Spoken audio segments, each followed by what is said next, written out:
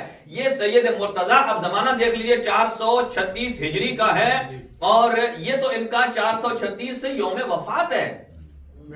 وفات ہوتا ہے لاسٹ ڈے زندگی کا، اور اس سے پہلے کتنا وقت گزارا ہے، اس سے پہلے انہوں نے کمپائل کیا ہے۔ اور یہ بھی کہا ہے کہ اس کا مطلب یہ نہیں ہے کہ علی کا کلام صرف وہی ہے کہ جو میں نہج البلاغہ میں لکھ رہا ہوں، یہ اتھینٹک کلام میں نے جمع کیا ہے، اور اس کا مطلب جتنا قریب زمانہ ہے اماموں کے وہ بہتر جانتے ہیں سبحان اللہ کہ اصل کیا ہے اور کلام میں نقل سبحان اللہ۔ کیا زمانہ گزرنے سے بہت سارا فاصلہ پڑ جاتا ہے بیچ میں، جیسا کہ اب ہمارے پاس، آپ کے پاس بھی اپنے شجرے موجود ہوں گے، کبھی کبھی وہ جتنے قریب ہیں آباء و اجداد کے اتنا معتبر ہے، جتنا لمبا ہوتا جائے گا رشتے پھیلتے جائیں گے، کہیں نہ کہیں کوئی نہ کوئی شکم اور ڈیفیکٹ نکلتا آئے گا۔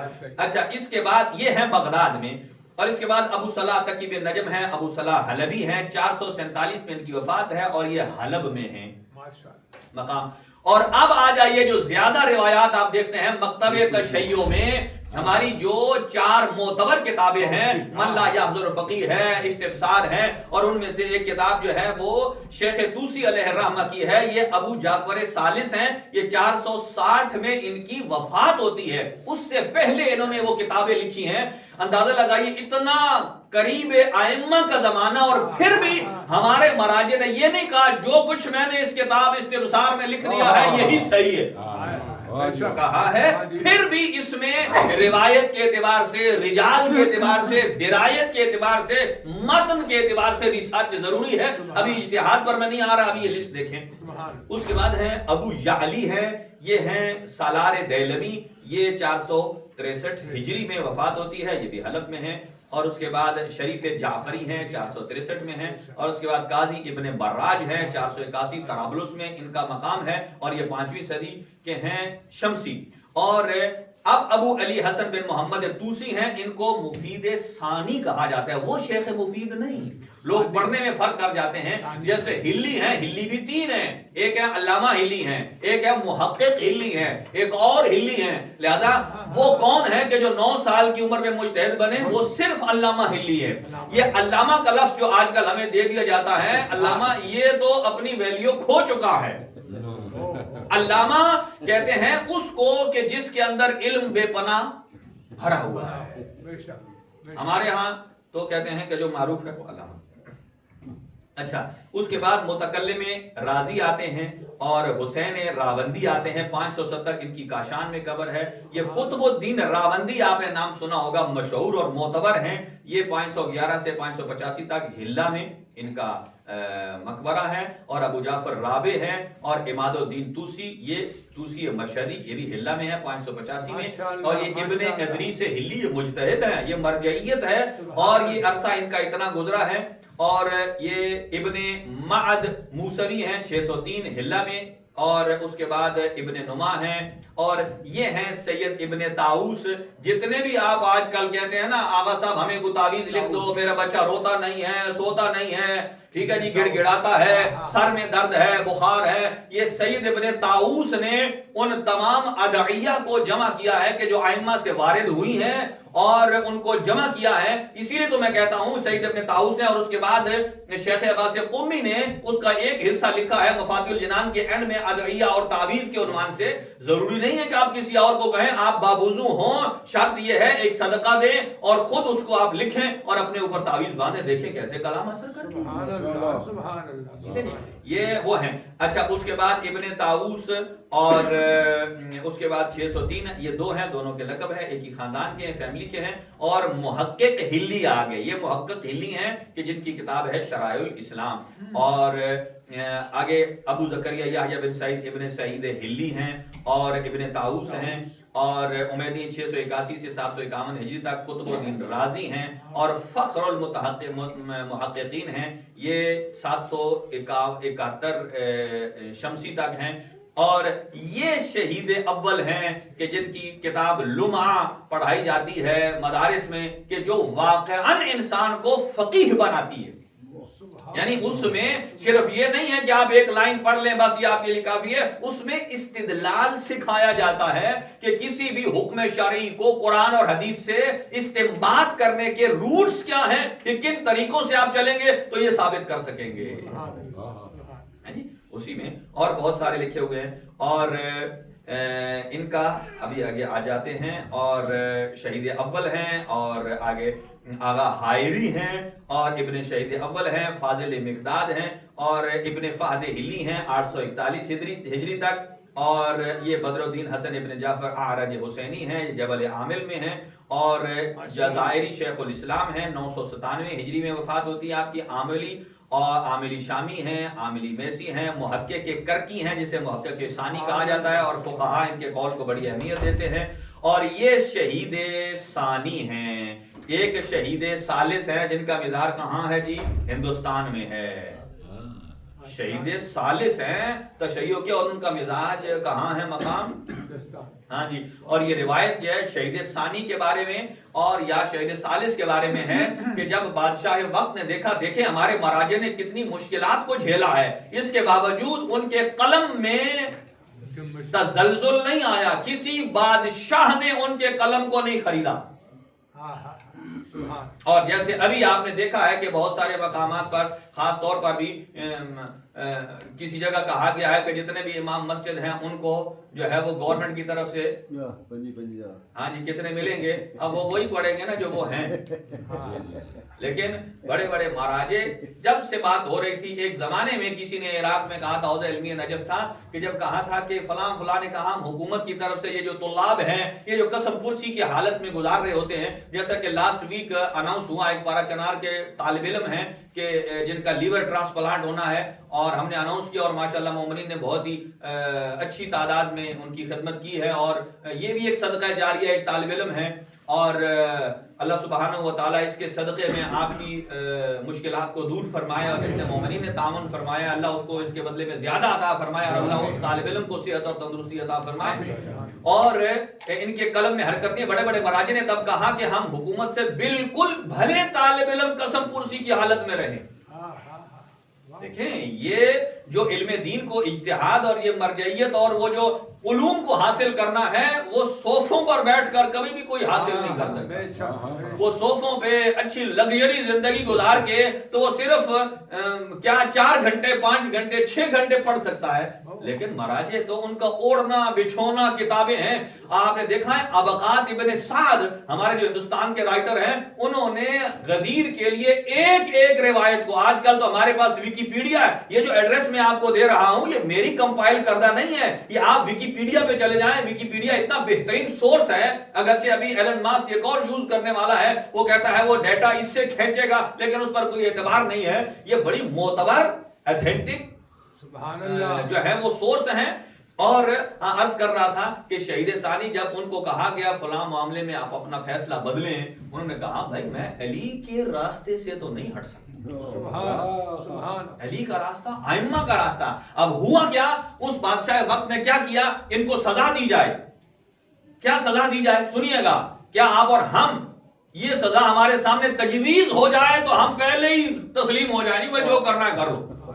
پھر ہمارا ایمان کیسا، سنیے، وہ 2 اونٹ لیے گئے. کیا 2 اونٹ، اور ان کے ایک پیر کو رسی ڈال کر ایک اونٹ سے باندھا، اور دوسرے پیر کو رسی باندھ کر دوسرے اونٹ کے ساتھ، اور دونوں کو مخالف سمت میں. یہ مرجع کی زندگی، کیا مرجعیت کا نتیجہ یہ ہے جی. اور پھر سنیے گا، جب ایسا ہونا لگا نا تو بڑے مطمئن تھے. دیکھیں یہ علم کتنا اطمینان دیتا ہے آدمی کو. ایک ہوتا ہے معلومات کو جمع کر لینا، ایک ہوتا ہے عقیدہ بنانا. اب جتنی معلومات چیٹ جی پی ٹی کے پاس ہے اتنی آپ کے اور میرے پاس نہیں ہے توحید کے بارے میں. معلومات کا اس کا مطلب کیا ہے، چیٹ جی پی ٹی جو ہے وہ بہت بڑا مسلمان ہے اور موحد ہے نہیں. جملے رٹ لینا، معلومات جمع کر لینا توحید نہیں ہے، جب تک کہ وہ ایمان انسان کے اندر راسخ نہ ہو. اب جیسے ہی یہ سزا دینے لگے، اتنے مطمئن تھے، تو انہوں نے دائیں بائیں دیکھا تو وہ بندہ جو رسی باندھ رہا تھا اس سے پوچھا کیا ڈھونڈ رہے ہیں.